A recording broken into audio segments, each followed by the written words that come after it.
Inside Armada, au cœur de l'événement, avec Radio Sensation, du 5 au 16 juin. De retour sur les quais de l'Armada pour vivre ce deuxième magazine. On est pratiquement en bout de course, puisque nous sommes samedi. Encore une journée complète d'Armada. Ce sera la grande parade demain. On aura l'occasion d'y revenir. Avec nous, des étudiants, puisqu'il y a Florent, Élie, Clara et Mylène qui sont en notre compagnie. Ce sont des étudiants qui travaillent depuis 10 jours avec nous. Ils sont en première année MMI de l'IUT d'Elbeuf.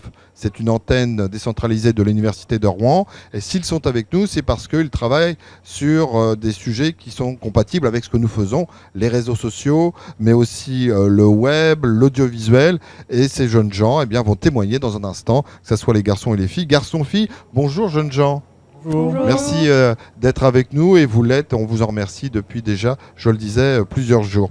On va d'abord s'intéresser aux coulisses, c'est la thématique de notre ligne éditoriale, les coulisses de l'Armada. On va s'intéresser au métier de journaliste, des médias. C'est ce qui a intéressé Mylène. Donc oui, nous nous sommes intéressés au travail du journaliste sur l'Armada. En effet, afin de réaliser son reportage, le journaliste doit avoir des accréditations. Pour cela, il passe par le PC Presse, dont la responsable est Christine Dejoux. Nous l'avons rencontrée et lui avons demandé comment se gère l'arrivée des journalistes. Les journalistes arrivent physiquement et font leur tournage et demandent leur tournage, notamment à l'arrivée des bateaux, les 4, 5, 6 juin. Mais ils arrivent en même temps pour leurs accréditations, pour les informations, pour la photo qui va bien. Ils ont des tonnes de demandes, les témoignages, les contacts. Et en même temps, nous avons ceux qui ont déjà anticipé et qui vont demander les tournages pour la fin de semaine prochaine. Donc c'est des moments un petit peu critiques où à la fois, et en matière d'organisation, ce qui est très intéressant, c'est qu'on est obligé d'avoir une équipe d'accueil qui gère les journalistes et qui leur donne les informations de base, accréditation, demande d'accréditation, parce qu'il y en a encore qui n'en l'ont pas faite. Remise des badges d'identification, remise du dossier de presse générale, explication du serveur FTP. Ça, c'est important aussi, le serveur FTP. Il permet aux journalistes à distance d'avoir des vidéos, des textes, des photos et toutes les informations coulisses avant pour faire un tournage. Ils peuvent écrire un article à distance. Et puis, on a toute une équipe d'attachés de presse, 6 attachés de presse, qui, en permanence, vont gérer les tournages et les angles avec les journalistes, qui parlent plusieurs langues. 4 langues sont parlées au PC Presse, de façon classique pour pouvoir leur répondre.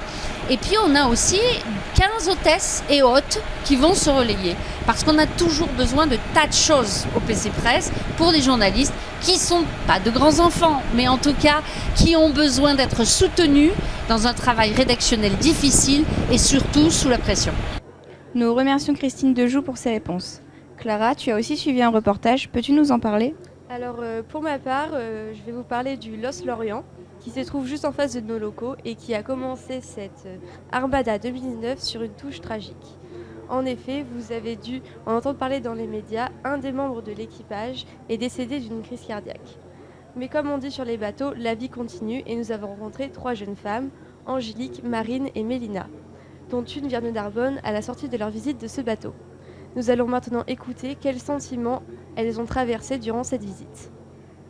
Sentiment de découverte déjà, de découvrir différents pays, les différents équipages, leur manière d'aller naviguer, où ils vont, curieuse de savoir ce qu'ils font exactement, même au niveau des repas, ce qu'ils mangent, Et puis le plaisir de voir les marins, même les femmes équipage, parce que là c'est ce qu'on vient de faire justement avec une des femmes. Donc vraiment apprendre à découvrir leur culture, leur manière de vivre, parce que sur un bateau c'est pas évident. On vient de découvrir une femme qui était dans le petit restaurant sur un des bateaux, avec qui on a parlé sur la vie en mer, les différents pays où elle a été. Il y en a une aussi avec qui on a parlé, qui nous parlait du rhum. Qu'elle buvait pas mal de rhum, mais pas quand elle était sur le bateau, quand elle était à quai. Et puis découvrir ce qu'ils font tous les jours, leur vie quotidienne à bord d'un navire, d'un bateau, d'un voilier. Le plaisir de découvrir ces voiliers qu'on peut voir nous en pleine mer, et là au moins on a le plaisir de monter et de pouvoir les découvrir vraiment à l'intérieur, quoi. Voilà, c'est une des visites que nous vous avons proposées au cœur de cette armada. On aura remarqué au passage qu'effectivement, on mange sur les bateaux, on boit un petit peu sur les bateaux.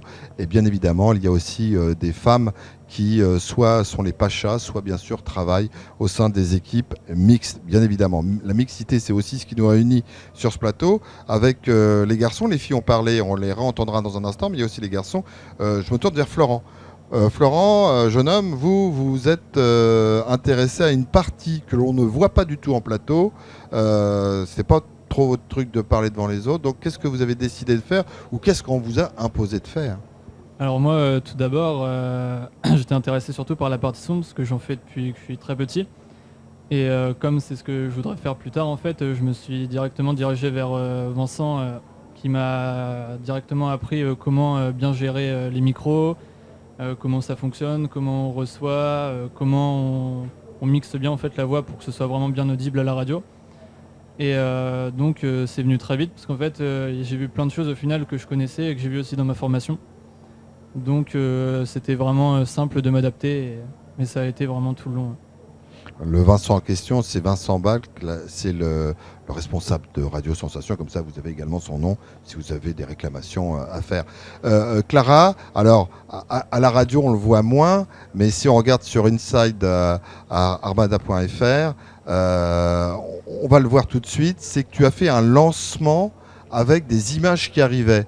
Et ça, c'est totalement nouveau, d'autant plus que tu ne t'étais pas, vous, je dis tu, c'est vous, hein, je vous vois, vous ne vous étiez pas destiné au départ à faire partie de la rédaction. C'était dur ce passage-là à réaliser? C'était très stressant, mais bon, c'est une surprise et ça fait de l'expérience, on va dire. Donc, qu'est-ce qui est compliqué? Ce qui est compliqué, c'est que on sait que si on rate, il faut recommencer. Ouais. Et donc, on a un certain temps pour dire les choses, il faut quand même être assez fluide. Donc oui, ouais. C'est assez dur. Sauf que là, on n'avait pas l'occasion de recommencer, il faut que ça soit bon dès le départ, et elle l'a fait magnifiquement. Ellie, premier jour d'Armada, comment vous vivez-vous les choses sous le soleil encore, même à un peu plus de 19h, ici sur les quais de Rouen? Comment c'est votre ressenti? Pour le moment, tout se passe très bien. Là, on est en fait sur le contact de la scène Normandie. Ouais, ça va pas tarder tout à l'heure, les concerts. Voilà, et on va certainement pouvoir réaliser une interview d'un ou plusieurs artistes qui vont se produire ce soir. Bon, on vous le souhaite. Ça sera juste avant le concert, c'est dans pas longtemps. Formation. Donc on parle de première année MMI. Ça consiste en quoi? Parce que les gens qui nous écoutent, MMI, ça leur dit pas grand-chose. MMI, c'est un DUT qui est très polyvalent, c'est-à-dire que ça va du codage pour du site internet jusqu'à de l'audiovisuel, en passant par de l'infographie et l'étude de médias et de droit. Donc en fait, moi je me suis dirigé dans cette formation parce que ça fait 4 ans que je fais des études déjà, et du coup j'ai fait 2 années en physique. Ensuite une année dans le son, le spectacle vivant où j'ai travaillé, et du coup pour ajouter des compétences à ce que je connaissais, pour compléter on va dire, je me suis dirigé justement en MMI, et ça vraiment, c'est vraiment utile, ça apporte des connaissances que ce soit théoriques et aussi au niveau de la culture, notamment en audiovisuel et en infographie. Ça fait un CV riche. Donc voilà, ça permet après de pouvoir faire des choix. D'ailleurs, c'est la question que je vais poser à Mylène. Est-ce que vous avez déjà une idée de ce que vous voudriez faire plus tard? Parce qu'on est au début encore des études, et puis on rencontre encore des étudiants qui ont licence, maîtrise, ils ne savent toujours pas où ils vont aller. Mylène, vous savez, vous? Alors moi, j'ai fait un bac pro photo et je suis venue en MMI pour faire plus de l'audiovisuel. Donc j'aimerais rester dans tout ce qui est métier de l'image pour rester dans le même domaine. Oui. Clara, pareil? Alors moi, je voudrais plutôt me diriger vers le web, mais après, on va dire que c'est pas définitif. Si je trouve autre chose, je me redirigerai. On va finir avec Florent. Moi, depuis toujours, je voudrais... Et le son, j'ai bien compris que depuis tout petit. Donc, moi, ce serait au mieux avoir mon propre studio de son pour enregistrer des chanteurs, comme également, en fait, j'aime aussi le métier de bruiteur. Et donc, ce serait aussi pour enregistrer mes propres sons pour les films ou quoi que ce soit. Bah, merci jeunes gens, merci d'avoir joué le jeu parce que c'était pas évident. On est allé vous voir, vous avez répondu oui quasiment spontanément et vous êtes combien? Vous êtes à peu près plus d'une trentaine à avoir répondu positivement à notre appel. Donc encore une fois, on vous en remercie. C'est un des partenaires de Radio Sensation et du Club de la presse et de la communication de Normandie, sans oublier bien sûr le département de Seine-Maritime. Prochain rendez-vous, si vous regardez votre montre, c'est dans plus d'une demi-heure. Ça devrait nous donner aux alentours de 19h32.